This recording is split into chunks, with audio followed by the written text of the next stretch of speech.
Hey everybody, I'm Amanda. This is Kevin Hi there. with A. Smith Gallery, and we're really excited today to have with us Leanne Trivett S. Hi, Leanne. Welcome, Lee. Hi. Good to see Hi. you. And we're here today because she has a photographic performance. Photographic performance is a call for entry that we do, and we're looking for cohesive bodies of work with a strong narrative. And we pick four every year, and we've already had the first one, and this is the second one for this year. The title is Navigating Traffic, right? Did I get that right? Okay. Yes, navigating in Okay. traffic. Yes. Good Yeah. job. So thank you. So Kevin, would you like to read Leanne's I will. bio? Here we go. Okay. Leanne Trivett S is an award-winning photographer and visual artist using her personal photographs to explore experimental self-portraiture, florals, and the emotional abstract. She graduated with a BFA in theater from Tisch School of the Arts at New York University in New York, New York. Her background in musical theater and her experience performing as a professional singer have inspired her creation of characters and self-expression through images and photography. She is best known for her colorful and current self-portraits and her work with florals. Leanne's award-winning artwork has been exhibited nationally and internationally in venues like the Los Angeles Center for Photography, the Griffin Museum of Photography in Boston, CFPA in Carmel, California, KFF Photo Fest 2024 in Kurizawa, Japan, Millie Piani Gallery in Rome, Italy, Brahm Museum in Blowing Rock, North Carolina, PH21 Gallery in Budapest, Photo Nostrum Gallery in Barcelona, Spain, etc. Her work has been published and can be seen on the cover of several issues of Art Ascent International Magazine, Humana Obscura, Monochromica, Inside Sacramento, Art Doc Magazine, winning the Silver Award for her florals, feature and cover in Shots Magazine, cover of Dodo Magazine with interview in Barcelona, and recognized for Monochrome, Color Portrait, and Fine Art Awards in 2022, 2023, 2024. Interviewed and featured in Women United Art Magazine in a solo show, published in several editions of Black and White Magazine, and in multiple special exhibition books. She was chosen as the winner of the Emerge 2024 Fellowship Award and winner in Portfolio Platform 2024-2025, and has done solo shows featuring her project Pisces Dipped in Fantasy. Winner and honorable mention for the 18th, 20th, and 23rd annual Julia Margaret Cameron Awards for women photographers in Barcelona, Spain for 2022, 2023, and 2024. Refocus Award for Color and Conceptual Photography, placed second in People and Portraits for Digital Photo 2022 at Santa Fe Workshops. Chicago no, I'm sorry. Digital Photo 2022 received honorable mention in the Indie Awards, etc. She is currently teaching at Santa Fe Workshops, Chicago Botanic Garden, Pacific Northwest Art School on Whidbey Island near Seattle, and giving art talks on Zoom in such places as the UK and Chicago. She spends her free time traveling and creating in her artist studio near Asheville, North Carolina. All of her imagery comes from photos she takes with her cameras, and she often uses creative techniques like blur, ICM, layering, and multiple exposures in and out of camera for her work. Fantastic. Is Wow. that really? Wow. You know, because we've known you for quite a Yeah, while yeah. now, but it hadn't been that long. And And you've done all that. you've done all that in that period of Yeah, time since we first yeah. met. It's pretty Yeah. amazing. Yes. Yeah. Yes. I think I met you in 2021. That sounds right. So, Yeah. Yeah. yeah. And I met Amanda and we were in a show together and I loved her work and I just reached out to say hello. And we just had a friendly banter back and forth ever since. And so I'm really grateful to meet you all. You're so kind to upcoming artists and artists that are, seasoned and looking for places to put their work. So I was really happy to meet you and work together. But it's been since 2021. Yeah. Well, congratulations. You've Well, done a heck thank of you. a job. You've been busy. You've been very busy. Thank you so much. I'm super humble and I'm just really grateful to create. I see that play in Amanda's work and I see that play when you write, Kevin. And so that's what I love is the play. Well, thank So you. I Thank hope I you. can do that forever, That's Yeah. great to hear. Well, would you like to read your artist statement for us? Sure, sure. Let me get you pulled up right here. Okay. So my statement is, I'm a fine art photographer using the lens as a mirror and a map, exploring identity, emotion, and transformation through fragmented narratives of the self. My work moves through self-portraiture, abstraction, and experimental florals, where the self is never fixed, but continually reimagined. With roots in theater and vocal performance, my images speak with a performative language, one that holds tension between what is seen and what is felt. I'm drawn to liminal spaces where presence meets pause, where an image feels both deliberate and instinctive. It's in these in between moments that something raw and real begins to surface. Self portraiture is at the heart of my practice, and I'm drawn to transformation. By turning inward, I engage with an evolving inner terrain, resilience, grief, vulnerability, and growth. These aren't just portraits, but emotional landscapes. In Navigating in Traffic, a self portrait series, I trace the arc of healing amid the relentless motion of life. Each image captures a moment of reckoning, a near collision, a sudden detour, an intersection demanding pause. And using blur, layering, ICM, and multiple exposures, I disrupt clarity in favor of sensation. The result is a moving map of disorientation and renewal, visual metaphors that hold the weight of emotional truth. At its core, my work is about finding one's way through chaos, through stillness, through the layers of who we have been and who we are becoming. It's a bridge from my interior world to yours, a quiet invitation to pause, feel, and maybe to recognize a piece of yourself within the frame. So Well that's it. said. Yeah. Very nice. Very, very Thank you. nice. Thank you. Well, we're It's, gonna, artist statements and statements in general, they're just a constant work in progress and constantly improving and adding something that you realize later. So it's a journey to make the statement, honestly. and the work is growing all the time. The work is changing and growing and morphing. So, yeah. True. That is true. Well, how Thank about goodness. go ahead, go ahead. What were you I gonna was just going to say? say, thank goodness we're all continuing to change and grow. I really appreciate that about the human spirit. Um, Absolutely. yeah. Absolutely. Okay. We're gonna screen share some of your images. Great. Can you see that? I can. Yeah, sure can. You know, this is kind of a divergence from the work you have been doing, right? It is. It is you. We've talked about color and how I'm always working with color and pushing color. And this is quite different. This is a different space. These are really compelling images. How about a question? Reading your statement and looking at the images, it appears you are examining something possibly traumatic, universal, or personal. What are your Okay, these are thoughts? great, great questions, Kevin. Well, Um, thanks. it's deep. And that's exactly what I wanted to do with this project.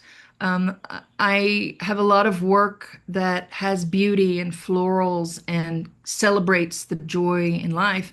And this, I went deeper. And the work, you asked if it's traumatic or universal or personal, and I feel it could be all three.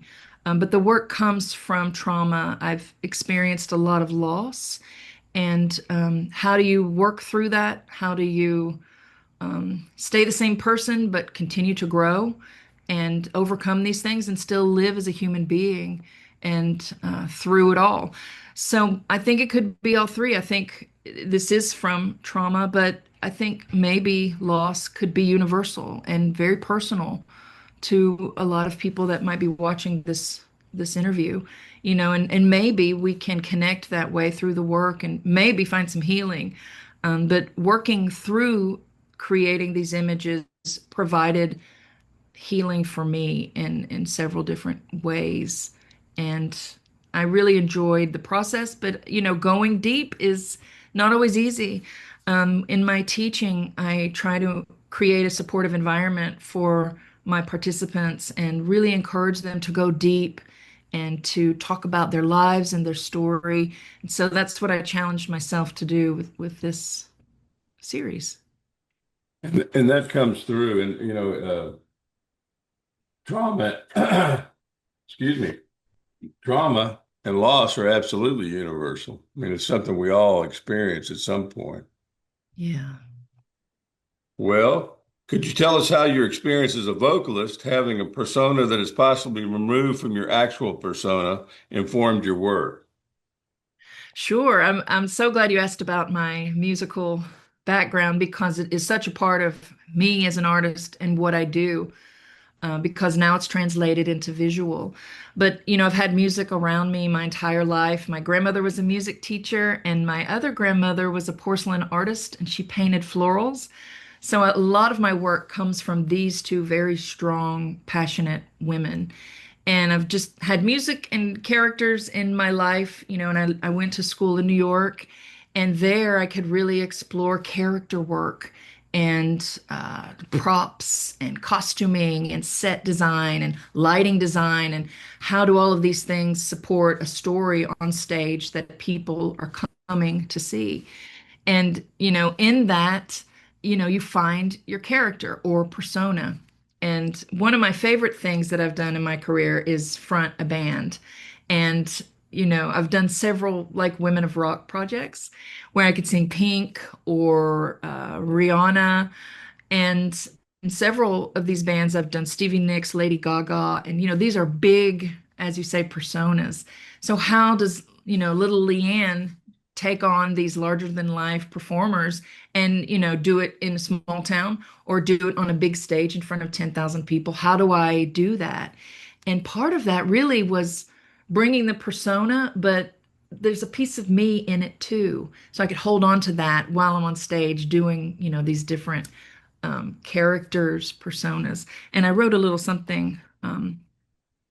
My background in performance taught me that persona isn't a mask that hides the self. It's often the only way the self can speak. And so, performing I feel really natural on stage. And performing, I've had the experience on stage. And connecting that to my photography has been really interesting, bringing the persona, bringing the characters, but also bring a piece of me. And I wrote a little bit more. When I'm behind the camera, I'm witnessing the space between how I want to be seen and what slips through unintentionally. On stage, I lived in heightened versions of myself, sometimes entirely invented, but each one carried a truth I couldn't access otherwise. The same dynamic plays out in my photography.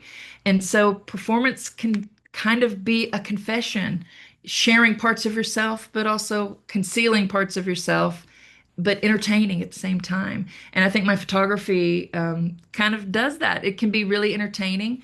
There are parts of me in it. Some of it is fantasy, but there's always an element of Leanne in there. And like the photography performance, that's what you called this grouping of exhibits. The performance can be a confession. So it was a really good question. Beautifully said. Wonderful. So, what was the genesis of this particular project? In other words, how did you go from the colorful florals to this? What caused that? What was You the know, what it's so, initiated it? yeah, that it's so interesting. And thank you for asking that. Sometimes I don't know the answers to things until later, but I went to Spain last year and I did a lot of work. I was just in a good headspace for it. I had all my cameras and I created a strong love letter, visual love letter series. And it was colorful and bright and embraced the romance of Spain.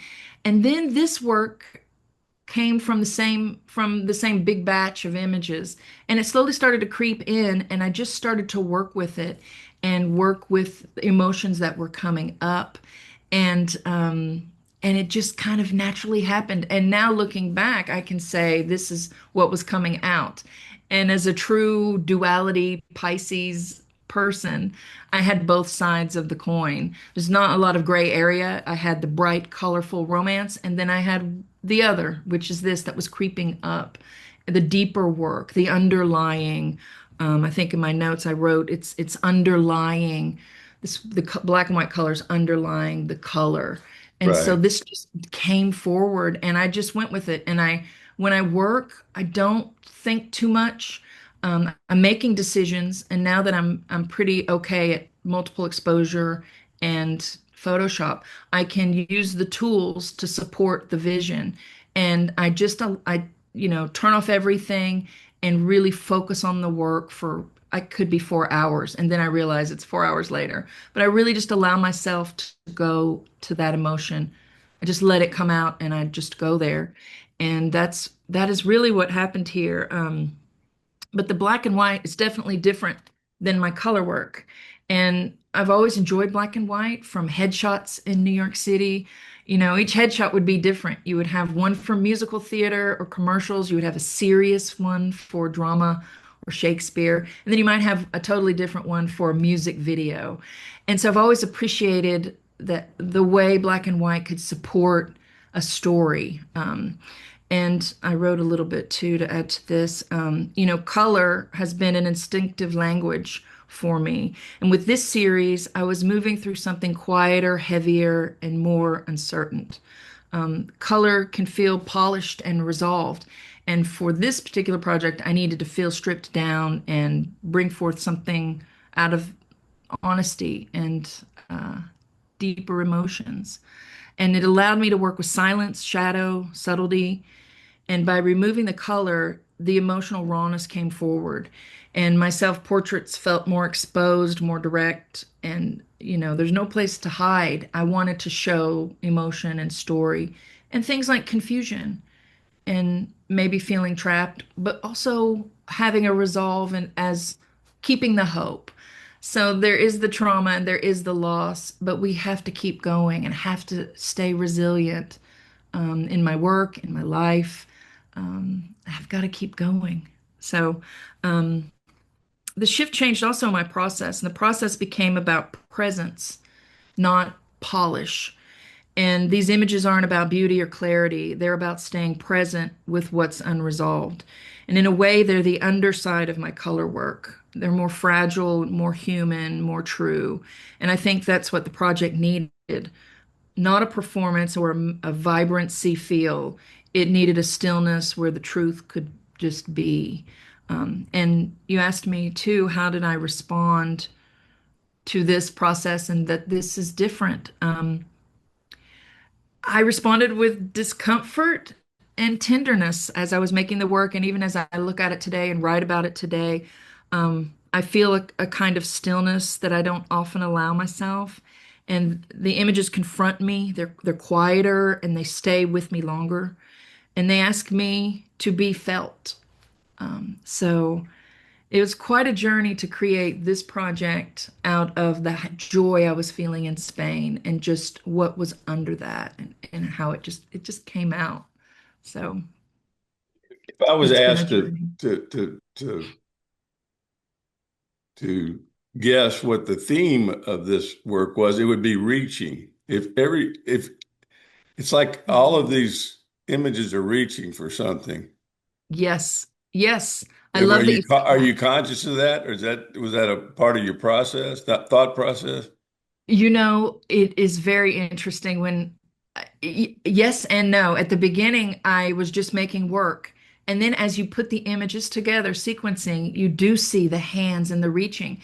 And I feel like, maybe emotionally, that's what I'm trying to do, reach to surviving and reach to answers, never give up, keep going.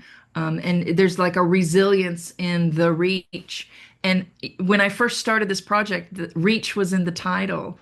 And, today it is navigating in traffic, but I do feel that reach. And so I'm so glad that's what you saw, because it became a strong element of the work. Yeah. It also has the feel of like an stills from an avant-garde dance company. Do Ooh. Yeah. I love you that. do you see that at all? I mean that I do. I had dance when I was in New York, I had acting, singing, and dance. And we had lots of modern and lots of ballet, tap. and the arms were important in all of them. And so the reach, I'm so glad you saw that because I do feel the reach is there. And, maybe coping with life is the dance, It's Uh, not always pretty, but it's part of your dance. Absolutely. Well, is there anything else you'd like to say about the work? Well, I create from the soul and the heart, and so this is my heart for you and the audience. And I encourage other artists that are trying new things to do it, to experiment, go deep and create work, practice sequencing, take classes, just submerge yourself in your art. And telling your story can strengthen some of the work that you do. So keep going to, be resilient in the work. If you're a beginner, middle, or a seasoned professional, keep going, make new work, show us your world. I really love to teach. So if anyone wants to check out my workshops, I would love to have you. I like to create like a comfortable space for people to experiment and talk about their work, make mistakes, but learn and maybe pick up new ideas for their practice at home. So I love working. I feel like it's a collaboration when you teach. And so Mm. I love to have anyone join my class. But, I'm always grateful for people like you and Amanda to give artists like myself a place to show work and talk about it. So Well, that was on my mind. we really appreciate you supporting the gallery. Mhm. So it's a two-way Absolutely. street. It's been great. Back in 2021, I think I humbly sent something to be in a show, and it might have been one of my very first group exhibitions. But I love what you all do. I love the theme, and I love how we work with you to make the galleries. And back then, you were having the work on the walls. So that was exciting. And you've found a way to morph into online, which is great because you keep going. And so I think you're great to artists like myself, and I just couldn't appreciate you more. Well, Leanne, thank you Thank so very you. much for that. Yeah.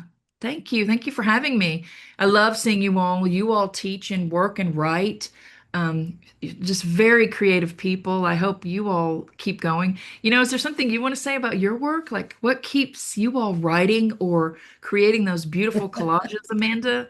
What inspires you all? Amanda is amazing. Every night Yes. she's creating work Are you? I mean, you just got to do it. every You know, night. Yes. you just got to do it. I love it. I And know some of it's. your work just has such personality, and there'll be a quirky character here and then some Hmm. lovely texture here. And I love all the components that you use. They're talking to each other. And so I really enjoy seeing that work, Amanda. And It's all on the on your, phone, you know. well, maybe I need to Yeah. take a class with you so I can figure out that process. The It's two of you fun. are quite the duo with the collage work and then with the writing. It's a powerful combination. Well, Um, thank you. Yeah. Yeah, yeah. I'm also a painter, but I don't have time to do it. Oh my That's God. You one got of to these make some days. time. Oh, you got to make some time. Yeah, Yeah. I dabble in it a little bit occasionally, but I don't really have time to do He it. pulls out old paintings And and finishes and finishes them or cuts them up, or I can't believe he actually cuts them up. And Oh yeah. my God. Oh, well, you two are so creative, and I know you're inspiring a lot of people. So just keep going. Find well, some time thank you for so the much work. for doing this. We Yeah. really appreciate it. Thank you so much. It's a lovely conversation. Big hugs to you all from Johnson City to Johnson Johnson City. Johnson's. City. Thank you very Yeah. much. Well, keep Okay. up the good work. Thank you. Thank you. Take care. Bye bye. Bye. Bye bye.